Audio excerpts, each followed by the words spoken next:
हाँ जी students, are you able to imagine this? Yes sir.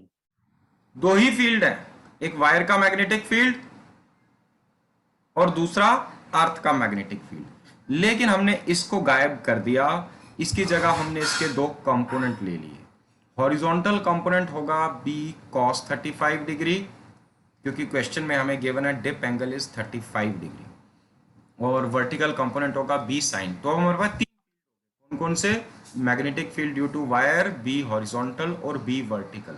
इस बी को नहीं अब लेना क्योंकि इसके कंपोनेंट हमने ले लिए। देखो, अब म्यूचुअली परपेंडिकुलर डायरेक्शन में दो ही कंपोनेंट्स हैं, बी वर्टिकल, और हॉरिजॉन्टल डायरेक्शन में दो हैं। इन दोनों की न्यूमेरिकल वैल्यूज हम डिटरमिन करेंगे। Magnetic field due to long straight wire के लिए फॉर्मूला होता है mu naught upon 4 pi twice I upon r, या mu naught I upon 2 pi r. Mu naught upon 4 pi की value 10 to the power -7 into twice I. अब I कितना है? मैंने पहले ही कहा था, या तो करंट को 4 एम्पेयर ले लेना या इंटू 4 कर देना, एक वायर का फील्ड उठा के बाद में इंटू 4, क्योंकि चारों वायर का फील्ड सेम डायरेक्शन में एक्ट कर रहा है। तो मैंने डायरेक्टली 4 एम्पेयर ले लिया करंट। और रही बात आर की, आर इज 4 सेंटीमीटर, तो that is 4 into 10 to the power -2। ये 4 और ये 4 कैंसल आउट हो गया, ये 10 टू द पावर -2 ऊपर जाएगा, यह आ जाएगा 2 into 10 to the power -5 tesla. 10 to the power -4 tesla होता है गॉस। तो इसको हम लिख सकते हैं 20 into, sorry not 20, 0.2, 0.2 into 10 to the power -4 tesla. मतलब ये हो गया आपके पास 0.2 गॉस। हम इसको भी गॉस में कन्वर्ट कर लें। ठीक है, ये चीज क्लियर हुई बेटा? Yes sir. अब अर्थ का मैग्नेटिक फील्ड बी की वैल्यू आपको क्वेश्चन में गिवन थी 0.39 गॉस। तो 0.39 को अगर आप मल्टीप्लाई करें कॉस ऑफ 35 डिग्री, इसके लिए या तो आपको टेबल उठाना पड़ेगा, या फिर 37 डिग्री के लिए तो मैंने आपको वैल्यूज दी थी, तो आप थोड़ा सा कम कर सकते हैं उस वैल्यू से, उसको डेसिमल में कन्वर्ट करके। अगर ये एंगल 37 है, ये एंगल 53 होगा, तो इस ट्राइंगल की तीनों साइड्स पाइथागोरियन ट्रिपलेट होंगी 3, 4 एंड 5। तो आप अप्रोक्सीमेट वैल्यूज यहाँ से ले सकते हैं, क्योंकि 37 की वैल्यू बड़ी करीब होगी 35 की वैल्यू के। नहीं तो आप ट्रिग्नोमेट्रिक टेबल उठा सकते हैं, या फॉर द टाइमिंग पेपर में अगर ऐसा क्वेश्चन आएगा तो वहां पर तो बेटा वैल्यू गिवन होगी। तो एनीवे, ऐसे cos 35 डिग्री की वैल्यू लो तो दैट इज अप्रोक्सीमेटली 0.82। तो ये हो जाएगा 0.39 इंटू 0.82। और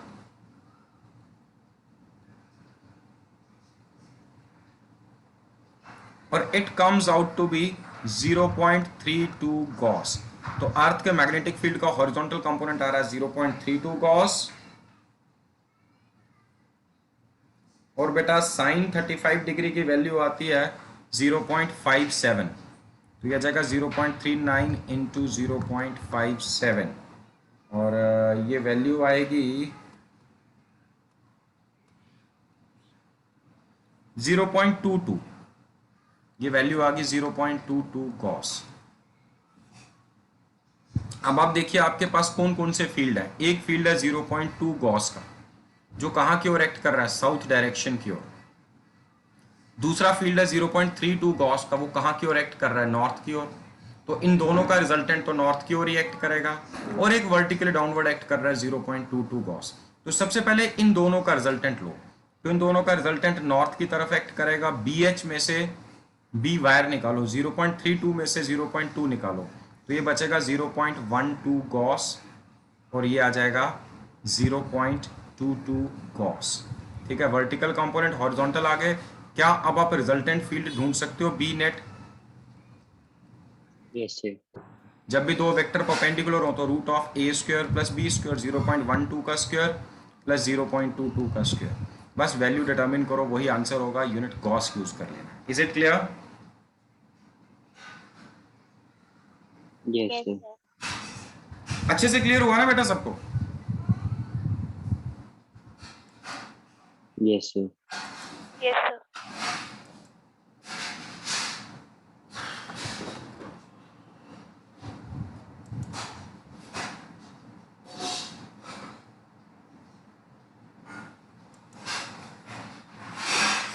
नेक्स्ट बेटा जी आपका क्वेश्चन था, क्वेश्चन नंबर 20 में भी कुछ स्टूडेंट्स को डाउट था।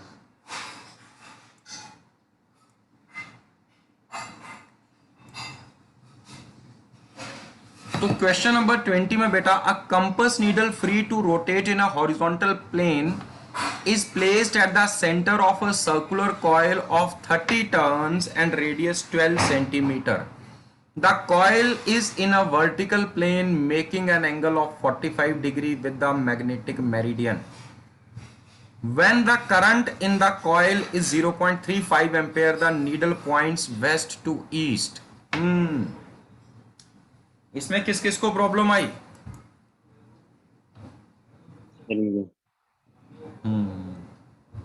ठीक है, तो ठीक है बेटा, यहां पे समझिए सबसे पहले अगेन मैं वो चारों डायरेक्शंस आपके सामने फिर से डिपिक्ट कर रहा हूं। यहां ये आ गया हमारा मैग्नेटिक मेरिडियन।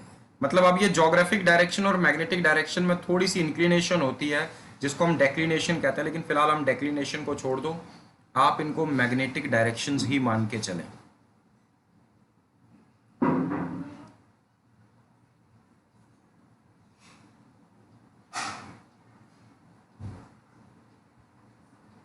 ये हमारी नॉर्थ डायरेक्शन, ये साउथ। एक मिनट के लिए मान लो डेक्लिनेशन 0 है, तो अर्थ का जो मैग्नेटिक फील्ड है B due to earth and that to particularly horizontal component, वो साउथ टू नॉर्थ की तरफ एक्ट करता है ना।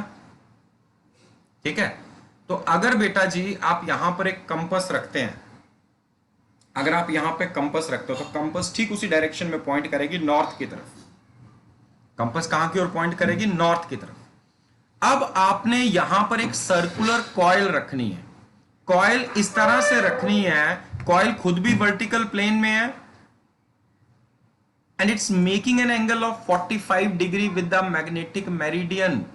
अब बेटा मैग्नेटिक मेरिडियन के साथ एंगल 45 डिग्री कैसे बन सकता है? यहां देखो, ये नॉर्थ साउथ डायरेक्शन है, यही मैग्नेटिक मेरिडियन है। 45 डिग्री यहां पे भी बन सकता है और 45 डिग्री यहां पे भी बन सकता है।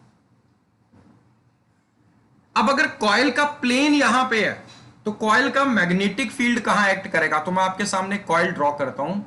इस कॉइल का प्लेन मान लीजिए ये प्लेन है, इस कॉइल का ये जो प्लेन है कॉइल का, ये एंगल 45 बना रहा है दोनों नॉर्थ साउथ और ईस्ट वेस्ट दोनों के साथ।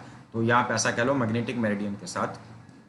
अब अगर इस कॉइल में करंट इस डायरेक्शन में फ्लो कर रहा है तो बेटा इसका मैग्नेटिक फील्ड कॉइल का कहीं ना कहीं यहां होना चाहिए, इधर। और यही वाली पॉसिबिलिटी हमें लेनी है। क्यों?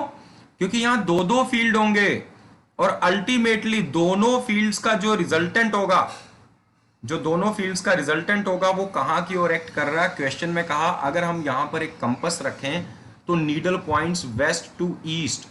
नीडल, ये ईस्ट डायरेक्शन है ना, एक कॉइल है, एक अर्थ का मैग्नेटिक फील्ड है। अगर मैं यहां पर एक कंपास रखूं तो कंपास इस डायरेक्शन में पॉइंट कर रही है, मतलब नेट मैग्नेटिक फील्ड इस डायरेक्शन में होना चाहिए। ये नेट किस किस का है? एक इस कॉइल का फील्ड और दूसरा अर्थ के फील्ड का हॉरिजॉन्टल कंपोनेंट, क्योंकि magnetic needle is free to rotate in horizontal plane only, तो नेट फील्ड से हमें कोई लेना देना नहीं है। अर्थ के मैग्नेटिक फील्ड का हॉरिजॉन्टल कंपोनेंट इधर एक्ट कर रहा है। और जब करंट कैरिंग कॉइल रखी तो हमने देखा नेट फील्ड इस डायरेक्शन में है, वेस्ट टू ईस्ट, क्योंकि हमने मैग्नेटिक नीडल रख के देखा वो इस डायरेक्शन में एक्ट कर रही थी। समझ आ रही है बात? Yes sir. तो इसका मतलब ये जो कॉइल है, तो कॉइल का मैग्नेटिक फील्ड, क्योंकि ये रिजल्टेंट है, ये नेट फील्ड है, ये जो है नेट फील्ड है, तो इसका मतलब कॉइल का मैग्नेटिक फील्ड कहीं ना कहीं इस डायरेक्शन में एक्ट करना चाहिए। या तो इधर एक्ट कर सकता था या इसके ऑपोजिट कर सकता था, depending upon the direction of current. लेकिन ऑपोजिट एक्ट करता तो रिजल्टेंट कहीं इधर एक्ट करता, रिजल्टेंट तो ईस्ट की तरफ हो ही नहीं सकता था। तो रिजल्टेंट ईस्ट की तरफ तभी होगा जब इस कॉइल का मैग्नेटिक फील्ड इस डायरेक्शन में एक्ट कर रहा होगा, perpendicular to plane of coil. Since plane of coil यहां एंगल 45 डिग्री बना रहा है, तो इसका रिजल्टेंट फील्ड भी इस डायरेक्शन की, क्योंकि ये normal to plane of coil है, ये भी यहां पर एंगल 45 डिग्री बना रहा होगा और ये होगा magnetic field due to coil. Situation समझ आई बेटा सबको? Yes sir. अब आपसे पूछा क्या है? Determine the horizontal component. एक चीज तो ये पूछी है आपसे, और फिर दूसरे पार्ट पे आगे चलते हैं बाद में, पहले हम इसकी बात कर लेते हैं। बेटा अगर यहां पे हॉरिजॉन्टल कंपोनेंट आपको डिटरमिन करना है तो ये वाली साइड जो है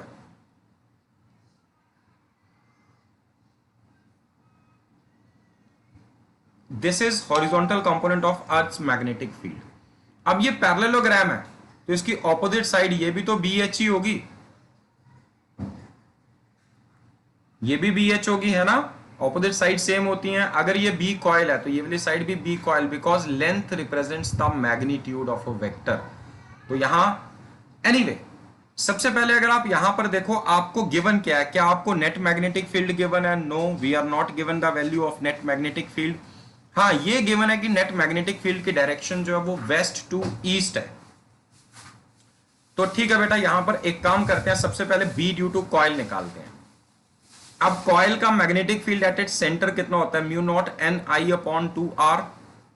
म्यू नॉट की value 4 pi into 10 to the power -7 और number of turns is given to you, that is 30 turns. Question में गिवन है 30 टर्न्स है कॉइल में। रेडियस जो है वो 12 सेंटीमीटर है और करंट जो है वो 0.35 एम्पेयर है। Into 0.35 upon 2 into 12 into 10 to the power -2। ठीक है, तो magnetic field due to coil मिल गया आपको? Yes sir. तो tan 45 डिग्री किसके इक्वल होगा बेटा? देखो जरा, इस 45 डिग्री यहां ऊपर वाले यहां ले लो ट्रायंगल या नीचे कोई भी ले लो। तो tan 45 डिग्री ऑपोजिट साइड क्या है? B horizontal. और एक सेकेंड नहीं बेटा, tan मत लो, साइन लो। Sine of 45 degree is opposite side. Opposite side क्या है? B horizontal. और एडजस्ट हाइपोटेन्यूज क्या है? B coil. B horizontal upon B coil, इसका मतलब ये होगा B horizontal is equal to B coil into sine 45 degree. और साइन 45 डिग्री की वैल्यू आप जानते हैं 1/√2। तो इस तरह से बी हॉरिजॉन्टल आपको मिल जाएगा।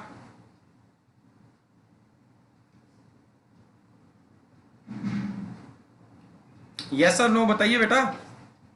Yes sir. वापस बताना है सर। बेटा मैं ये कह रहा हूं, यहां पे ये राइट ट्रायंगल दिख रहा है ना आपको, ये एंगल 45 डिग्री है, ये भी क्लियर है, इसमें तो कोई डाउट नहीं है। No sir. ठीक है, तो ये साइड जो है नेट मैग्नेटिक फील्ड, ये तो हमारे पास है नहीं, लेकिन ये वाली साइड जो है ये इसके बराबर होगी opposite sides of a parallelogram, मतलब बी हॉरिजॉन्टल होगा और ये कॉइल का मैग्नेटिक फील्ड है। तो इसमें बी हॉरिजॉन्टल आपको डिटरमिन करना है, बी कॉइल आपको पता। तो इन दोनों साइड्स के बीच में रिलेशन क्या है? साइन, बिकॉज 45 डिग्री के ऑपोजिट साइड है बी एच और हाइपोटेन्यूज है बी कॉइल। तो B H upon B coil क्या होना चाहिए? साइन 45। बी कॉइल आप ऑलरेडी निकाल चुके हैं, तो बी कॉइल इंटू साइन 45 क्या हो जाएगा? B horizontal of earth. Yes sir. ठीक है, समझ आ गया ना? Yes sir. ओके, अब आपसे ये पूछा गया बेटा, if the current in the coil is reversed,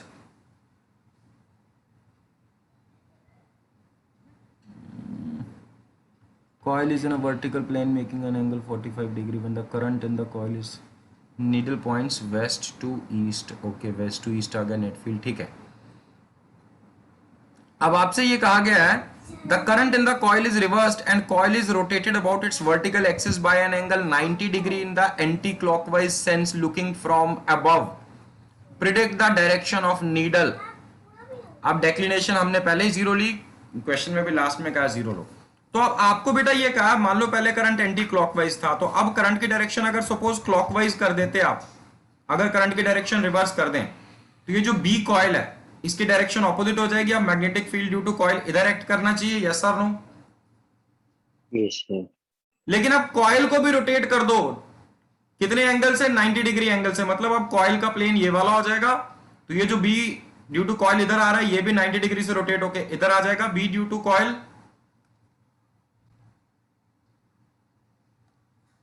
समझ आया कि नहीं? Yes sir.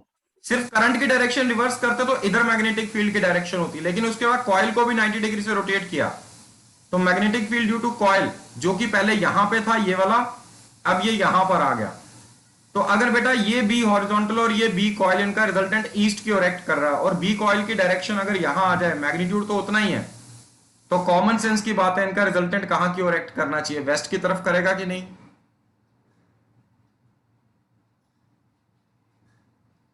Yes sir. पहले यहां पर बी हॉरिजॉन्टल यहां पे और बी कॉइल यहां पे था, जो ओरिएंटेशन थी दोनों के बीच में एंगल था 90+45। मैग्नीट्यूड अभी भी सेम है, सिर्फ बी कॉइल जो यहां पे था वो यहां की जगह यहां हो गया। तो अगर पहले इसका और इसका रिजल्टेंट इधर है, तो अब इसका और इसका रिजल्टेंट इधर एक्ट करना चाहिए कि नहीं? Yes sir. ठीक है, तो बेटा इसके बाद आपको क्वेश्चन नंबर 22 गिवन है। अब टाइम भी हो गया आपकी क्लास का, तो यहां पे आपको एनर्जी गिवन है 18 kilo electron volt. Electron volt, 1 electron volt is 1.6 into 10⁻⁻19 joule, और अगर किलो इलेक्ट्रॉन वोल्ट होगा तो इंटू 1000 कर देना 10⁻⁻16। तो ये एनर्जी गिवन है। तो एनर्जी किसके इक्वल होती है? Half M V square. Mass of electron आपको पता है 9.1 इंटू 10⁻31 kg। यहां से इलेक्ट्रॉन की स्पीड v आप डिटरमिन कर पाएंगे। तो अगर आपको v की वैल्यू मिल जाती है तो उसके बाद आप अप या डाउन डिफ्लेक्शन डिटरमिन कर सकते हैं। अभी अगर नहीं आपको क्लियर होता तो आइदर मैं इसका सॉल्यूशन भेज दूंगा या अगली क्लास में फिर डिस्कस करेंगे, बिकॉज 4 मिनट ऊपर हो गया, अभी आपकी अगली क्लास भी है। नहीं तो एक और फॉर्मूला था रेडियस का, R is equal to √2 mass into kinetic energy. Kinetic energy given है, किलो इलेक्ट्रॉन वोल्ट में जूल में कन्वर्ट करो और आप इसको यूज कर सकते हैं। ठीक है, तो चलिए आज के लिए इतना ही करते हैं। मैं नेक्स्ट वीडियो भी सेंड कर रहा हूं, अब संडे की क्लास में हम डिस्कस करेंगे। अभी वीडियो सेंड कर दूंगा थोड़ी देर में आपको, बाकी हम सारी चीजें संडे की क्लास में डिस्कस करेंगे। Wish you all the best, God bless you all. Thank you sir. Welcome. Thank you sir. Welcome बेटा।